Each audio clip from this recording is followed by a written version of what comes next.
Good míle mágat Count Corlia. I just want to focus on probably one of the major issues that are affecting people right now, and that is the lack of houses. It's incomprehensible, Count Corlia, that the length and the depth of the housing crisis in Ireland, that the building of homes in this country is currently deemed non-essential. Hundreds of people have died in homelessness on the streets of our towns and cities over the last number of years.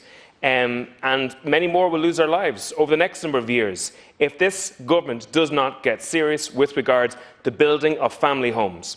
The building of homes has been disrupted massively by COVID-19, and construction is practically non-existent in 2021. Every week that the sites are closed, 800 homes are not built, Minister. Think about that. That's 10,000 houses that have not been built this year. 10,000 homes. Now, at the same time, Focus Ireland have stated that there are 8,313 people who are homeless in this state, that we can't draw the dots on this massive need that exists in this country, and the provision of homes is incredible. The cessation of construction will decimate the supply of properties in an already undersupplied housing market, and failure to reopen the construction will lead to an increase in rents, an increase in house prices, an increase in homelessness. It will lead to increased deaths in the future and all the misery that entails. There's already an undersupply of all forms of housing.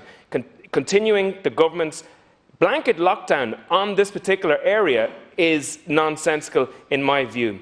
And I've spoken to workers in the sector, and there's an abject fear that jobs and livelihoods are also going to continue to be lost and will be found very difficult to rejuvenate them or kickstart them again in the future. I believe that the government needs to be forensic. We need to make sure that we do protect workers. We need to make sure that we do protect every single person who works in a building site.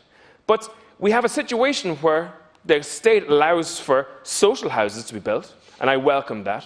But how is the building of a private house any more dangerous than the building of a social house? And the truth of the matter is, all those houses go into the same pot with regards housing supply. They all affect the rents, the house prices, the ability for people to get homes. You know, if you look at this country's attitudes towards the blanket banning of construction and you contrast it with the likes of Germany, we've had nearly 190 days of lockdown in this state. Multiples of other European countries. An outlier. No other government in the European Union has tackled COVID with a complete reliance on blanket lockdowns. They've used other tools, and they've allowed for forensic restrictions to exist so that issues of real importance, such as homes, can be built. A brickie, a plasterer, a chippy can work outside on a house, or maybe even in a well-ventilated house with no windows on it as of yet. They can work in small, well-organised bubbles together to make sure that they get the job done in a safe manner. We need to make sure that we get back to this very, very shortly, Minister. Of course, we have to be conscious of the threat of COVID, but it is an incredible situation that in my own constituency of Meath, people who are single are waiting 12, 13, 14 years, 15 years on the housing list for a home. How can it be right for any individual human being to start to apply for a home when they're 45 years old and possibly get a home when they're 62 or 63? It does not make sense at all, Minister, and it shows that we need to get real with regards to the building of homes in this country. We need to protect people on construction sites 100%. Those with underlying health issues or vulnerable people at home should be allowed to stay at home. There's no doubt about that.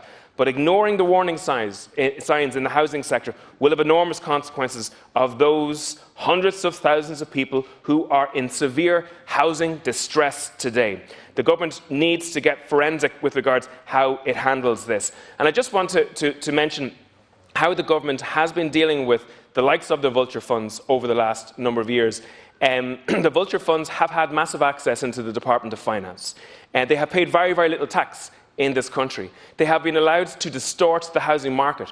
Indeed, we have large international companies buying up lots of stock in the rental market and therefore having massive control over the rates and rents. We need to make sure that that's power is taken off them. We need to equalise the system so that families who need to pay rent to get a home can pay a rent that's not excessive and that they're not in danger of being thrown out on the rear. Garibh Mahagat. Thank you very